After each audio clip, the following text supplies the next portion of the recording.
this session, and we will stop the recording at the question and answer time so that you all are comfortable asking whatever questions you want without any fear of having any problems or issues related to the questions you might ask. I have a couple of announcements before we get started. We have our monthly Aware Art class for adults with autism, which is on the second Thursday of each month. The next one is April 14th. Our Aware support group meets the first Tuesday of each month. And actually, Angela and Andrew are the leaders of that support group. Our virtual support group is open to everyone via Zoom. Our next one is actually coming up on the 17th.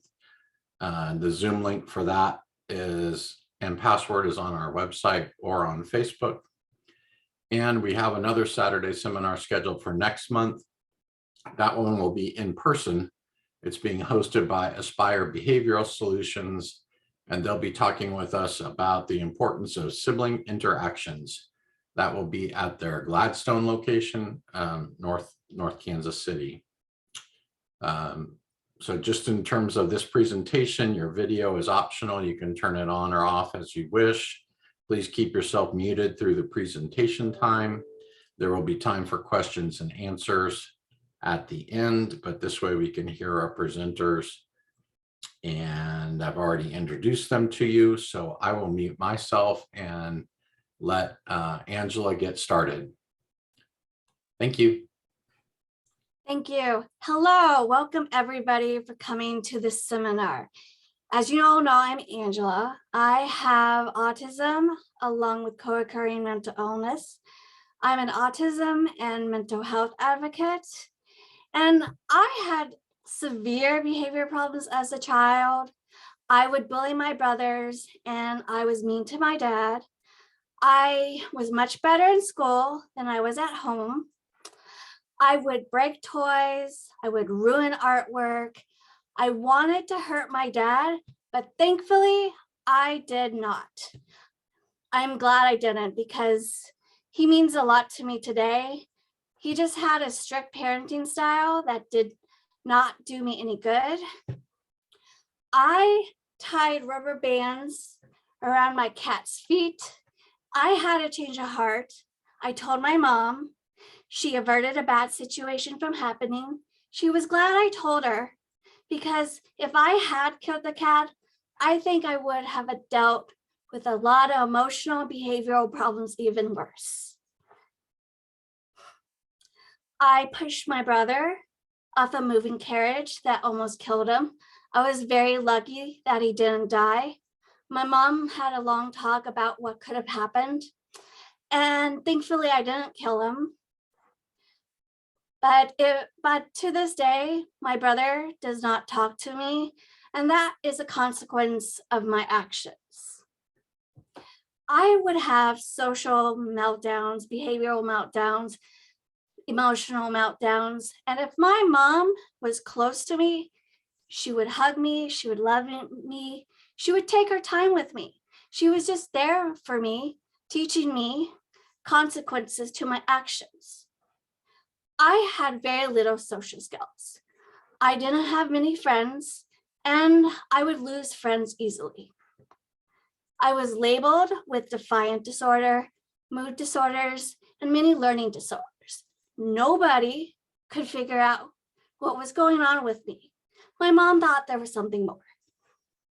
My mom moved mountains to get me the resources I needed, like occupational therapy, speech therapy, and therapy. My mom also taught me a lot. She would explain to me when I acted out why my behavior was not the right way to act. She would write things out if I didn't understand. She just taught me a lot. She taught me to always persevere, to never give up, to always love your child. And I learned that having a strict parenting style does not do me any good, except it's not do me any good. Having a parenting style like my mom worked well with me because she took her time and she helped mellow me out. Even though therapists did help me out, it was my mom. I was in my 20s when I was diagnosed with my autism. There were 3 events that happened that got me diagnosed. I graduated college, I moved out of my parents' home, and I became a manager at my job. Around this time, I fell apart.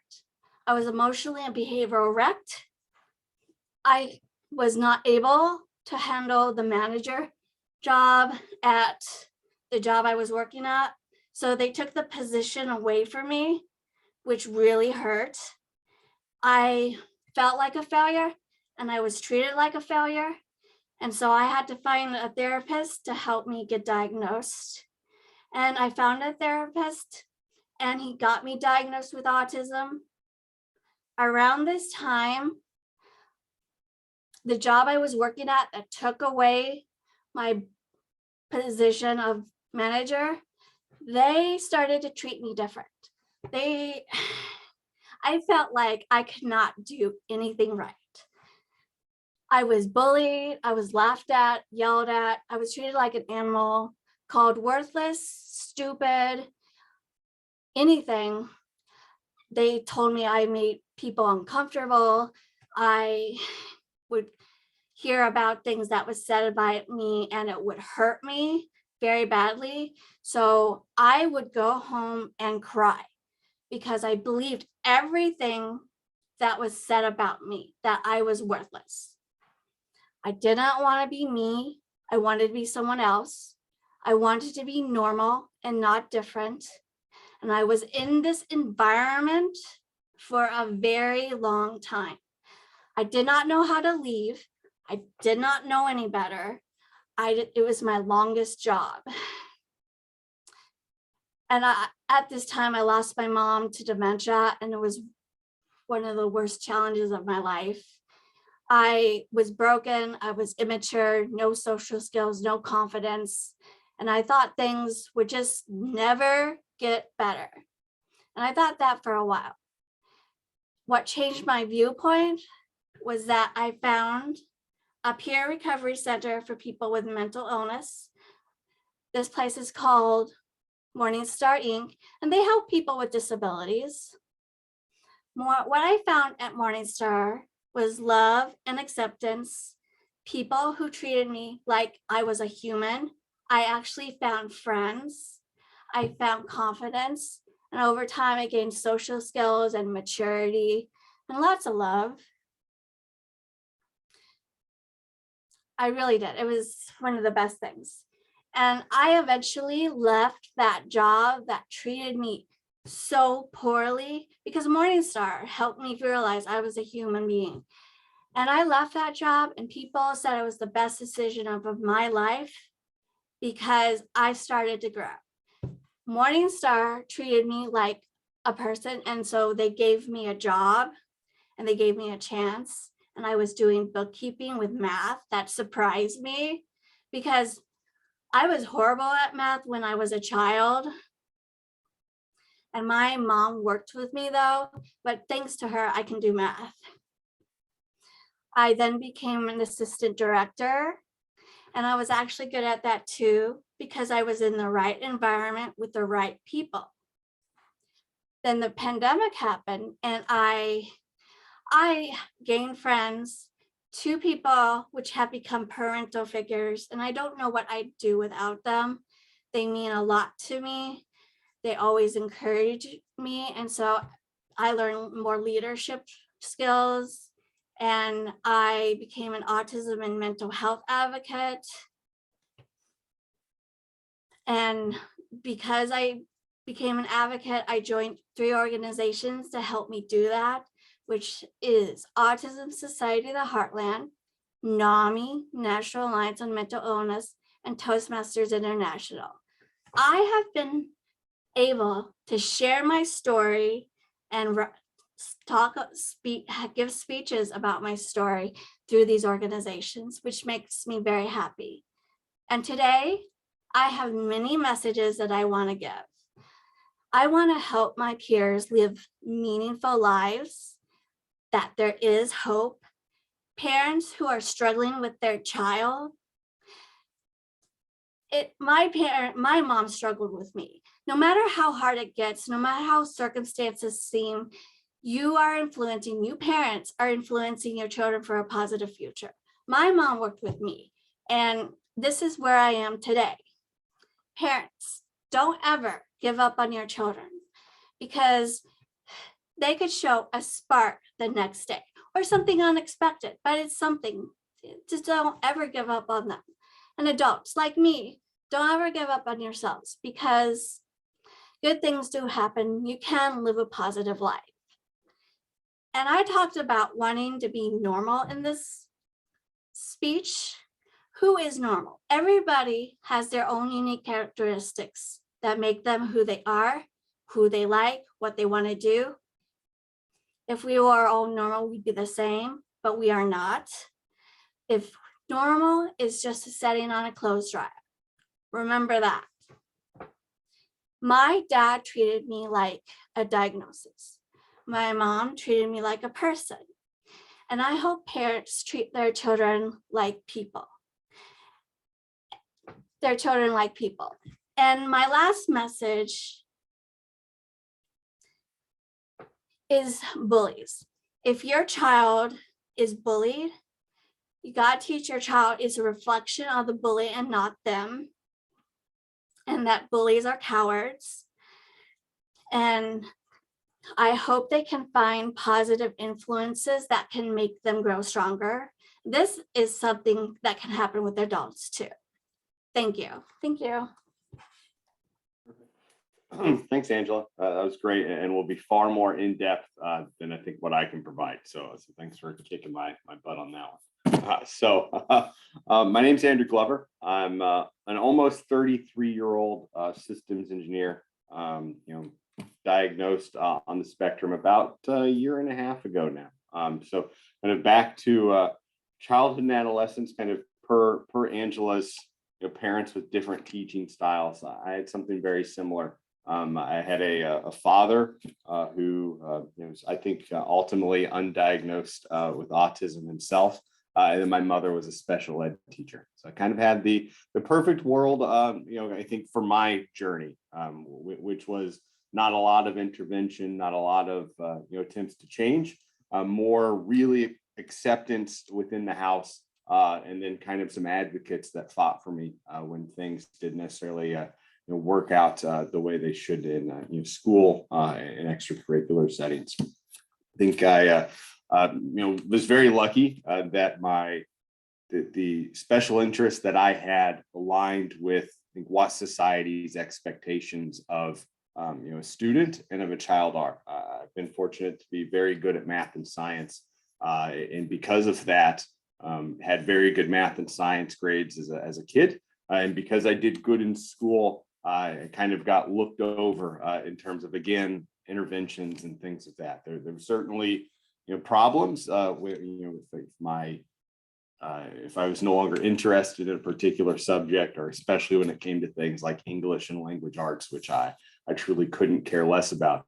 It was always a real push to try to get me to spend any time in that. But if you had a third grade teacher in particular who really taught those language arts things like spelling words, sight words, those things through ancient Egypt hieroglyphs. As a third grader, ancient Egypt was my special interest, and so I learned my spelling words through hieroglyphs, and it was really, now in retrospect, the idea that I not only did I learn English letters and words, but I also learned the kind of codes that made them work. It was kind of a code breaker as a third grader to try to do that, and because she was able at that time to kind of step out of what the curriculum said every student needed to do and kind of make a cater a curriculum for me. I left third grade halfway through the fifth grade curriculum. Now, of course, then you go to the next grade, fourth grade, and if the teacher is not on board with that, or if the teacher has a different idea of how to teach students, all of that progress can be quickly lost. And that was kind of how things went for me. I would say elementary school, was kind of I stayed in my own lane and did much of my own stuff. Middle school was really kind of sucky. Middle school is that world where now popularity and all the non-logical, purely emotional things become such a big deal. And then you're still in that phase where you're just a student, you're just a fifth grader, you're just a sixth grader. Once you get towards the end and you get into high school and later college, where you begin to, okay, now I'm a freshman on the engineering track, or I'm a senior in high school in that kind of technical track, you begin to self-select the group that you're around based upon the interests that you have. So I think for those of us on the spectrum, I think we naturally get friendships and relationships come in those later stages of life as the natural group of people around us becomes a lot more like us. I think especially now working in the tech world, I would say that the autism quotient is much higher in the tech world than it would be in the everyday audience on the street. In terms of my adult diagnosis, I think I happened at 31. Really, my personal life was kind of falling apart. My professional life could not have been more better. I graduated school. I started a family, started my career, and could not have gone quicker in the professional ladder. I think that comes down to in the tech world, autism is really a hell of a gift. The ability to focus on specific details, think about the big picture. Temple Grandin kind of talks about 3 different autistic brains. There's the picture, the visual thinking, kind of thinking in pictures, the math and music brain, and then the word, the verbal brain. I'm definitely a thinking in pictures. Everything I see is still frame pictures or videos in the world of kind of automation and robotics. That ability to see something kind of come off of a piece of paper and be able to see it modeled out in front of you is really an incredible gift. And so it's really helped me in my professional life. But again, my personal life was really a struggle. So started therapy, kind of one or two trips in. The therapist had said, we've gone through a lot of the tests. I'm really trying to understand, why some of these things that are mentioned, like narcissistic tendencies and antisocial tendencies and all these things, why these things are mentioned about you, because as we talk about it, you don't seem to have any of these.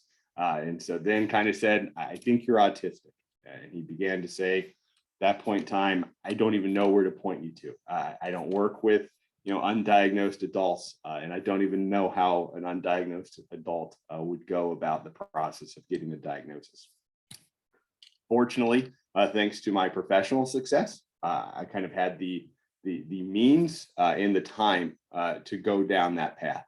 I don't know how I would have done that without that, because it took 6 to 9 months of just trying to find people. Then a psychological evaluations and almost $2,000 of out-of-pocket medical costs to do it, to finally in July of 2020 be able to have my diagnosis as being level 1 autistic, but realistically formally Asperger's. It was still part of the DSM.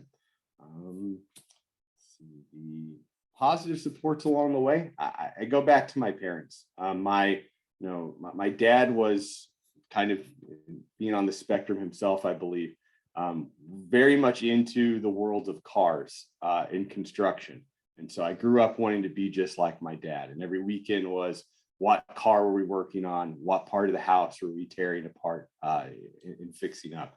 And then on top of that, I added the computers. Kind of growing up as a kid in the 90s, the electronics really kind of came along.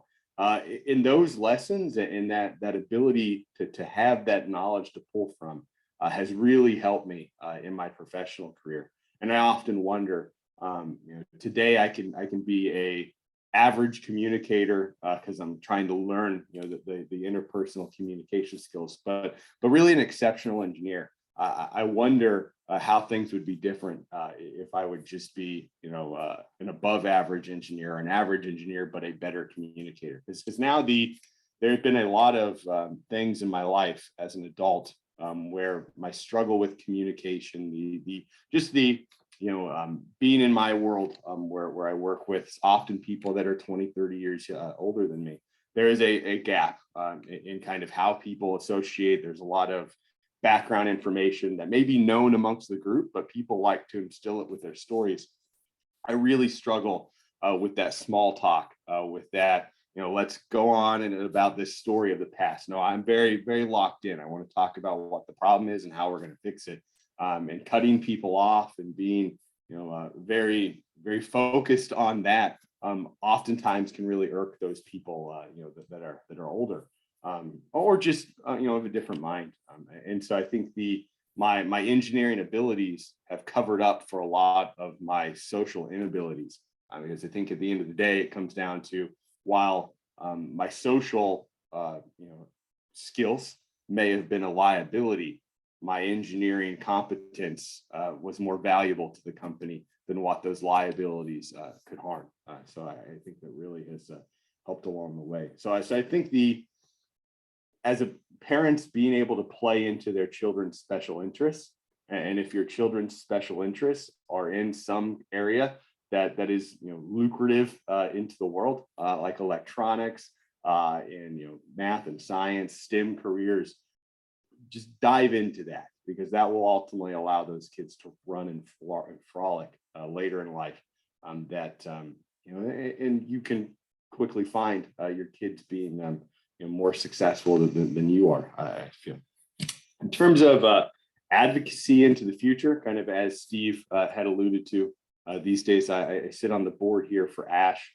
I participate in a few things at the nationals level. We're doing an ABA commission these days, kind of coming up with ASH's kind of feelings or not really feelings, but directive on how parents should look at ABA therapy amongst other therapies, and really just provide support to parents that are looking to find those therapeutic resources for the newly diagnosed children, and kind of what to expect out of those. Because I know for parents, oftentimes you get an autism diagnosis from your child and you're open to this totally new world. I think I certainly understand that. I kind of see that through my mom being a special ed teacher. I grew up working in camps for children and adults with mental and physical disabilities. And it was really, now in retrospect, having a diagnosis now of understanding why it was that I was just so natural when it came to working with autistic children at the camp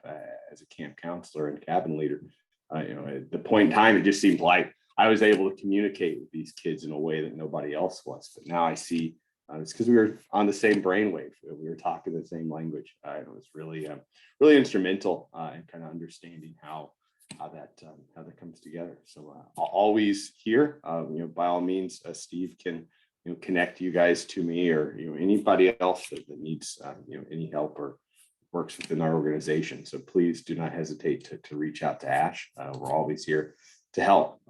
That's all I had. So I think Steve, you had said you were going to cut the record, and I think we can open in Q&A. There's really, I kind of thought this would be best to kind of get a background, so you knew some details about us, but really wanted to be able to answer any questions you guys have, because I think this world of self-advocate adults is really kind of rare in connecting that with parents, and I work every day to try to bring those lines closer and closer together. And anytime we have the opportunity, certainly look forward to it.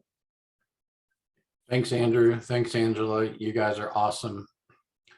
We will close the recording part of this session so that you guys are free to ask questions right now.